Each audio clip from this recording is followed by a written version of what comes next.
Hey everyone, it's Josh and Jerry. Hey man. Back to talk to you guys. Look at the camera angle we have right now. It's a good angle. I think it's my angle.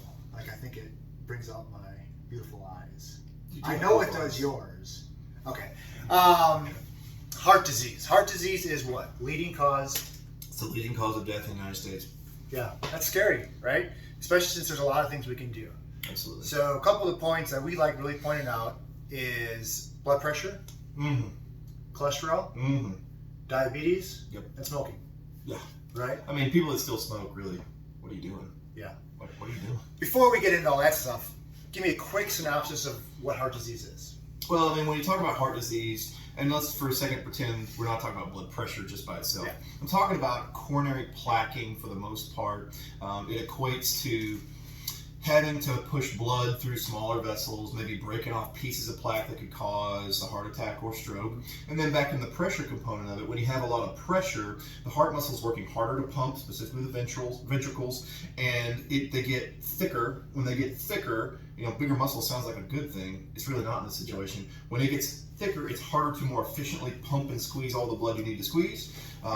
You can essentially have heart growth to the point where your heart doesn't work anymore, or you die from a heart attack. Plaque buildup is another one. Yeah. The flow of the blood vessels that supply the heart itself, not just inside of it, but the outside of it, it can't efficiently move blood to those muscles, and they die. Yeah, and guess what? You only have one heart. Right. You only have one. You got 2 lungs. I mean, 2 eyes. In Mexico, you could probably buy a heart. You could. 2 ears. So unless you're going to Mexico, you only got one. So you got to take care of it, guys, right? Take care of it, guys and women. There's lots and lots of risk factors to that, like we stressed those 4. There's something you have no control over. Age. Sure. Can't control it, right? Wish we could. Genetics. Family history. Nothing you can do. Your mom and daddy got it from them. Nothing you can do. What can we do? First off, smoking. Stop smoking. Stop smoking. Right? Stop vaping. Stop smoking. Stop. Yeah. What does smoking do? Well, I mean, multiple things. There's all kinds of toxins in this stuff. It's pretty well known to cause lung cancer. It's pretty well known to cause hardening of the artery, the atherosclerosis, which goes back to that plaquing in the arterial beds, the intimal layer I was talking about. And it's a constrictor, right? It's a vasoconstrictor. That's correct. So you have more plaquing through smoking. You have more constriction through smoking, which in turn lowers the amount of blood flow. Ups your blood pressure. Ups the blood pressure. No bueno, right? No bueno. Blood pressure. What can we do to decrease blood pressure? Lose weight. Naturally. Lose weight. Lose weight. Eat less salt. Drink less caffeine. Infrared sauna. Infrared sauna. Relaxation. Absolutely. Meditation. Yoga.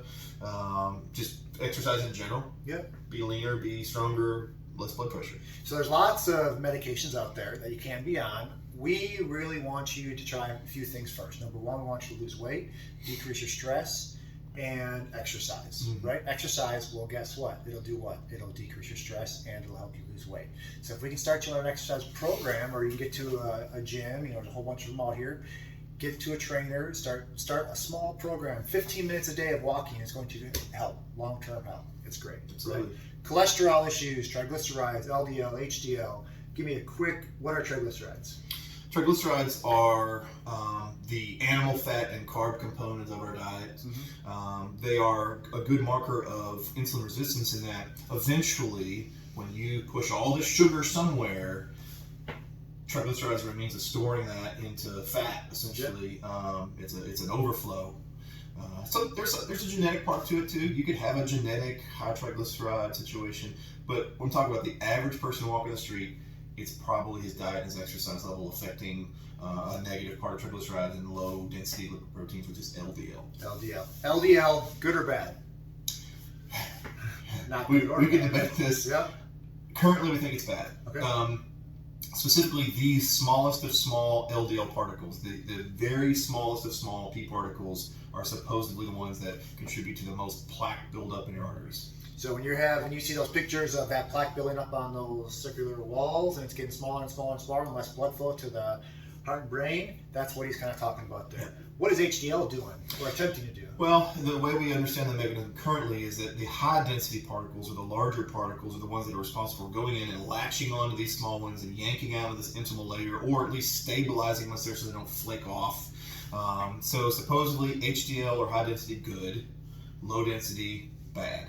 So in easiest terms, think of, if you guys live in Paducah, think of that truck that's driving around cleaning the roads, right? You need that HDL up. You think of that HDL as those trucks going through and cleaning the roads. If those trucks aren't cleaning the roads, it's going to build up. So you could have technically within normal LDL, but let's say your HDL is just shot, right? That You're means still dyslipidemic. That is correct. it means you don't have that truck going through cleaning, which we need to do. Things we can do: niacin, right? Fish oils. Fish oil is a great one. Stress relief. Exercise. And losing weight. That's right. We're going to stress all that stuff. And just the dietary intake of balanced amount of good fats and bad fats and carbs. That's right. Last one real quick, diabetes. Ah, Diabetes is terrible, right? yes. Yeah.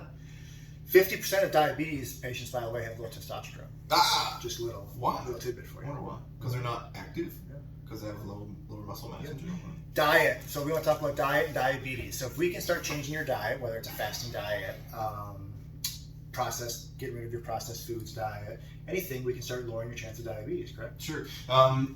What's interesting about putting this together, diabetes and heart disease and blood pressure, you'd be amazed to know that in some big trials, there was 30% less death from stroke, heart attack, and diabetes with people that had either been on testosterone for more than 10 years or had naturally higher quartile testosterone. Yeah. Just saying. So what is testosterone going to do then? It's going to decrease insulin resistance. Yeah, absolutely. Decrease insulin resistance. I think I don't know that testosterone is magic.